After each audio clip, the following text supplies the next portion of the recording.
Alan Way is Chief Executive Officer of CSI Aviation, a successful international air support and aviation logistics company he founded in 1979. He retired as a highly decorated colonel from the U.S. Marine Corps Reserve. He served 2 tours in Vietnam and was recalled to active duty during the Persian Gulf War, the U.S. expedition into Somalia, and the war in Iraq.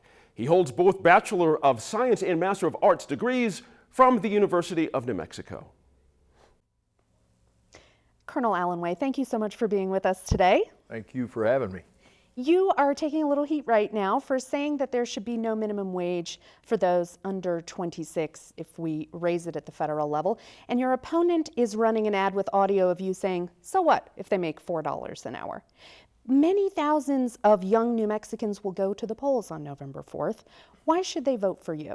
What they need to understand is what I was talking about was a 2-tiered system in order to attack and solve the terrible teen and youth unemployment problem in our society. We have 24% unemployed Hispanic youth in this state.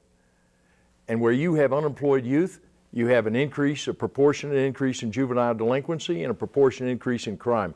Crime has a cost to society. But more important than that is, instead of giving a kid a hand up, he's got a strike against him if he gets in trouble that he carries the rest of his life. All I'm looking for is to start a dialogue to come up with a system to solve the problems. And it was a soundbite gotcha political tactic on the part of my opponent. Too bad for him. Come join the conversation and let's talk about solutions. Most minimum wage workers are also women. What would you do in the Senate to improve the economic lives of women in particular? Well, that's a good question and a valid issue. We have a lot of unemployed women, and we have a lot of women that struggle because they're single mothers supporting families. What we need to do in New Mexico is help grow this economy like we have growth in our neighboring state of Texas, which is having robust growth. And I'm come from a business background. And by the way, I employ women in my business. They're paid for their responsibilities. I have some very senior women, and I am very proud of what we've done as a company and as an employer for our lady employees. We're an equal pay outfit at CSI Aviation. So I come from a background where we don't have a gender gap in the workforce. Do you support equal pay at the federal level? Absolutely. You say Obamacare is not working and should be voided. Democrats say that would cause 200,000 New Mexicans to lose their insurance. The only person in this race that's had a negative impact on health care is my opponent. He cast a deciding vote for Obamacare, and when he did that, they ripped $716 billion out of Medicare, which adversely affects our seniors. Healthcare is a train wreck. As an employer, I know that better than most politicians because I've watched my healthcare premiums go up and up and up. And oh, by the way, as an employer at the company I built, from the time we started till now, we pay 100% of our employees' health care. And because it's a cost component in our overhead, we're constantly trying to manage health care costs. And it has been the single biggest cost that's gone up out of any cost component. If you remove Obamacare, what would you propose to do instead? What I propose to do is get smart people around a table, people that represent the human resources side of the world where they're dealing with the cost side, doctors, nurses, health practitioners, hospital administrators, and a few lay people, bring them to the table and say, let's solve this. Let's take it back and peel it back. Case in point, why don't we have competition across state lines? Why don't we? Who didn't think about that? There are ways to bring down costs. We need more private sector solutions, and it can be done. Scientists say climate change could have a devastating effect on the Southwest, the desert Southwest in particular. What do you think is the best way to approach climate change for New Mexico? Well, you know, this is a hotly debated issue with not a lot of empirical data on either side that makes a convincing argument. In other words, you have opposing views. But what I am concerned about is pollution in the world. Things that we absolutely know exist. We need to leverage our economic strength to get the two worst polluters in the world, or among the worst, are China and India.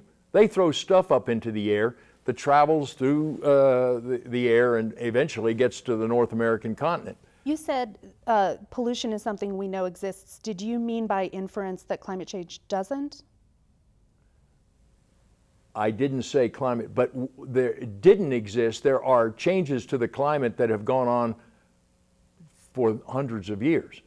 We have scientists on one side that say it's caused by man-made factors, and then we have people on the other side who say that these are normal cycles. And which camp are you in? I'm waiting for the verdict to be proven. You founded a very successful air charter company, CSI Aviation, that is the largest private flight contractor for the U.S. Immigration and Customs Enforcement, winning more than $800 million in federal contracts since 2000. What insight have you gained on border security from flying detainees back to their home countries? Well, the one thing that's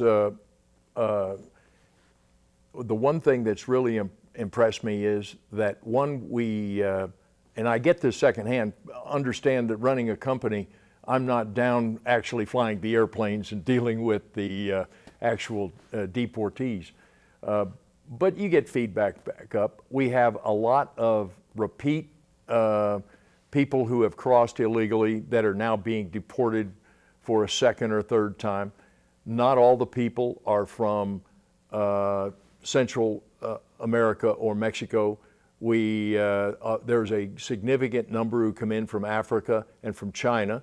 A lot of people are unaware of that. So immigration is a multinational problem in terms of their countries of origin, but clearly we have a lot of repeat detainees and a lot of felons. People go back in handcuffs. And somebody asked me the other day about criminals. You know, criminals, I don't care whether they're an illegal alien criminal or a registered U.S. citizen criminal or a green card criminal. Criminals belong in jail. We had a major influx of immigrants from Central America over the past year. Did that have an impact on your business? Well, bear in mind that our operations, we are contracted to provide airplanes, crews, medical crews to the government, and they direct where those flights go. And they will occasionally direct a flight to go, surprising to us, someplace else. We are under a contractual obligation to fly where they want us to fly. So there have been a few of these movements in different directions that kind of surprised us. But you know, we either say we're not going to do that, Uncle Sam, and then take a huge penalty and I unemploy 30 New Mexicans, or we follow orders and fulfill our contractual obligations. If you are sent to Congress by New Mexicans, what would your top 3 priorities be? Well, I want to be a collaborative, contributing member of the United States Senate. And the first thing I'm going to do is find a reasonable mind Democrat that I can sit down with and we can begin to look at solutions. Because right now the partisan ideologues, and frankly my opponent's a partisan ideologue, is on one side, and we have Republican partisan ideologues.